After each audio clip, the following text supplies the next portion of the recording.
Assalamualaikum warahmatullahi wabarakatuh, sahabat beriman.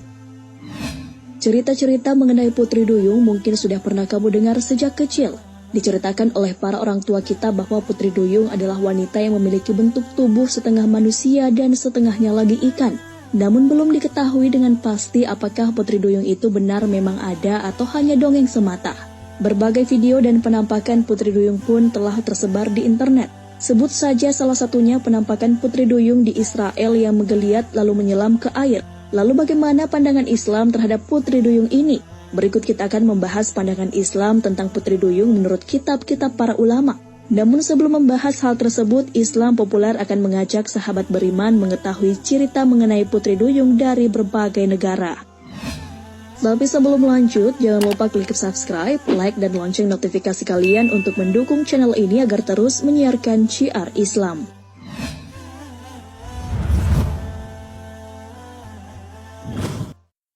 Mitologi Syriah. Diperkirakan 1000 tahun sebelum Masehi, legenda Putri Duyung ini sudah tersebar pada zaman Syriah. Dalam mitologi tersebut digambarkan ada perempuan sangat cantik bernama Atargatis. Diceritakan Atargatis tanpa sengaja membunuh kekasihnya yang merupakan seorang pengembala.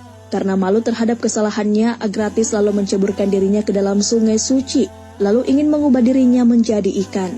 Tetapi karena Agratis terlalu cantik, akhirnya sungai tersebut hanya sanggup mengubah sebagian tubuhnya menjadi ikan.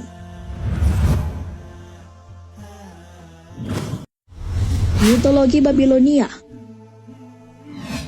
Pada zaman dahulu, masyarakat Babilonia menganggap Putri Duyung sebagai dewa laut. Dewa laut ini yang berbentuk setengah manusia dan setengah ikan bernama Oannes. Dan bukan Putri Duyung atau mermaid, tapi merupakan merman atau laki-laki. Ya, kurang lebih seperti wujud dewa Neptunus dalam film kartun Disney yang berjudul The Little Mermaid.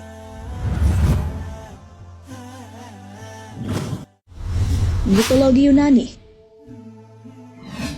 adalah perempuan bernama Thessalonaik berubah menjadi Putri Duyung setelah ia meninggal yang diceritakan dalam mitologi Yunani. Dikisahkan dia hidup di Laut Aegea dan selalu bertanya apakah kakaknya masih hidup kepada para pelaut yang lewat. Jikalau ingin laut menjadi tenang, para pelaut harus menjawab ia masih hidup dan berkuasa dan menaklukkan dunia. Maka Thessalonaik akan senang dan air laut akan menjadi tenang. Namun jika para pelaut memberikan jawaban lain, Thessalonaik akan marah dan mendatangkan badai yang bisa membuat kapal menjadi hancur.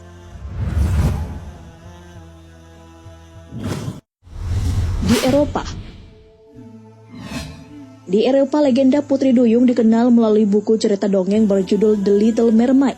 Dongeng itu dibuat oleh penulis terkenal bernama Hans Christian Andersen dan diterbitkan pada tahun 1837. Dalam buku tersebut dikisahkan Putri Duyung yang menyelamatkan pangeran di tengah badai. Lalu Putri Duyung itu pun jatuh cinta kepada sang pangeran tapi tidak bisa menikahinya karena ia bukan manusia.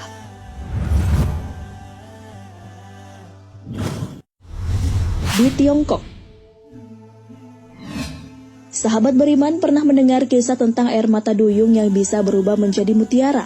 Nah, kisah ini merupakan cerita rakyat dari Tiongkok tentang Putri Duyung. Diceritakan tetes air mata Putri Duyung akan berubah menjadi butiran mutiara berwarna putih yang berkilauan. Sahabat beriman, kembali ke pembahasan sebelumnya bahwa Putri Duyung dalam pandangan Islam yang akan kita bahas sesuai dengan kitab para ulama. Adapun kitabnya yaitu Kitab Ajwibah Az-Zarqani yang merupakan kitab yang berisi jawaban-jawaban Az-Zarqani. Az-Zarqani adalah ulama besar bermazhab Maliki dan hidup hingga wafat di Kairo. Kedua kitab Hasyiyah Al-Bujairimi atau nama lengkapnya Tuhfah Al-Habib ala Syar Al-Katib. Kitab ini menguraikan fikih mazhab Imam Syafi'i yang dikarang oleh Al-Syekh Sulaiman bin Muhammad bin Umar Al-Bujairimi Al-Syafi' atau dikenal dengan nama Imam Bujairimi. Kitab Hayah Al-Hayawan merupakan kitab yang membahas tentang berbagai macam jenis hewan yang ada dan macam-macamnya. Di dalam kitab ini banyak sekali disebutkan hewan-hewan yang sangat unik juga langka, yang mungkin saat ini sudah punah atau tidak diketahui lagi keberadaannya. Kitab ini disusun oleh seorang ulama Mesir bermazhab Syafi'iyah yang bernama Kamaluddin Muhammad bin Musa Ad-Damiri. Di dalam kitab Ajwibah Az-Zarqani yang kita anggap sebagai Putri Duyung disebut dengan Admiyatul Bar atau peri laut. Sedangkan dalam kitab Hasyiyah Al-Bujairimi disebut dengan Banatul Rum. Dalam kitab Hayya al-Hayyawan disebut dengan Isanul Lemak serta Syekhul Bar untuk yang jantannya, dan Syekh Fauzan menyebutnya Huriyah. Seperti sebelumnya dikatakan, adanya makhluk ini belum dapat dipastikan. Christopher Columbus menyatakan bahwa ia pernah melihat putri duyung saat menjelajah Laut Karibia, dan laporan penampakan juga ada pada abad ke-20 hingga ke-21 di Kanada, Palestina, dan Zimbabwe. Namun ada juga yang mengatakan Columbus salah lihat. Seperti dimuat History Channel, ia ternyata melihat menet atau lembu laut, makhluk air yang sering terlihat di Karibia. Lalu bagaimana wujud putri duyung dalam kitab pandangan para ulama? Hal ini dijelaskan kitab Hayya al-Hayyawan jilid 1 halaman 46. Manusia laut adalah hewan yang menyerupai manusia, namun dia memiliki ekor. Al-Qazwaini berkata, ada seseorang yang datang membawa hewan ini di zaman kami dengan bentuk yang telah kami sebutkan. Dan disebutkan sesungguhnya di Laut Syam di beberapa waktu ada hewan yang bentuknya menyerupai bentuk manusia, dan dia memiliki jenggot yang putih. Mereka menamainya dengan Syekh Albar. Jika dilihat oleh manusia maka mereka senang. Hayya al-Hayyawan jilid 1 halaman 46. Juga cerita-cerita mengenai wujud putri duyung yang merupakan wanita cantik diterangkan dalam kitab Al-Hasiyah Al-Bujairimi jilid 4 halaman 230. Banat ar-Rum adalah ikan di laut yang menyerupai wanita. Dia memiliki rambut yang terurai panjang, warnanya condong kecoklat-coklatan, memiliki farj atau kemaluan, dan payudara. Dapat berbicara namun tidak dapat dipahami. Mereka tertawa dan terbahak-bahak. Terkadang ikan ini tertangkap oleh para pelaut kemudian dinikahi dan dikembalikan lagi ke laut. Tuhfan al-Habib al-Syar al-Katib, jilid 4 halaman 230. Juga hal mengenai putri duyung bisa dimakan atau tidak dipaparkan para ulama abad ini. Syekh Salih Al-Fauzan Hafizahullah ditanya, "Wahai Syekh yang mulia, semoga Allah selalu memberi taufik. Ada sebagian para nelayan yang ahli tentang ikan menyebutkan bahwa di laut ada ikan yang kepalanya seperti kepala wanita dan dia memiliki wajah seperti wajah wanita. Apakah boleh dimakan?" Dan mereka menamainya dengan Huriyah, peri laut.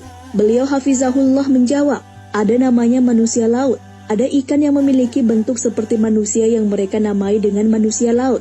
Setiap hewan laut yang diburu maka boleh dimakan, walau dia berbentuk seorang lelaki atau wanita." Naam. Syekh Ibnu Utsaimin beliau pun juga pernah ditanya tentang manusia laut ini.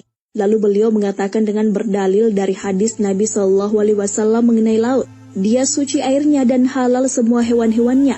Hadis riwayat Abu Daud sahih sebagaimana yang dinyatakan oleh Al-Albani. Seperti yang diceritakan di dalam kisah The Little Mermaid mengenai perihal bisa tidaknya menikahi putri duyung. Hal ini juga pernah dibahas para ulama. Al-Imam Az-Zurqani Al-Maliki rahimahullah. Beliau ditanya, peri laut jika dinikahi oleh manusia, apakah peri laut tersebut akan bersama manusia itu kelak masuk surga? Beliau menjawab, peri laut termasuk dari kalangan hewan, maka tidak boleh menikahinya.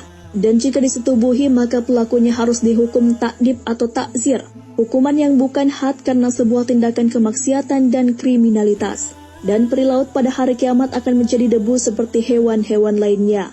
Ajwibah Az-Zurqani halaman 46.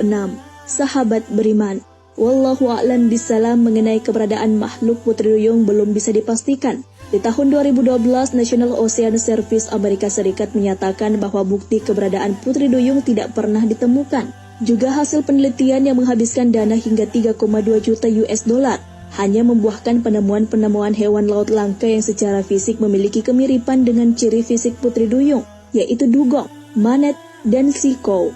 Wallahu a'lam bisawab, hanya Allah yang maha mengetahui segala kebenarannya.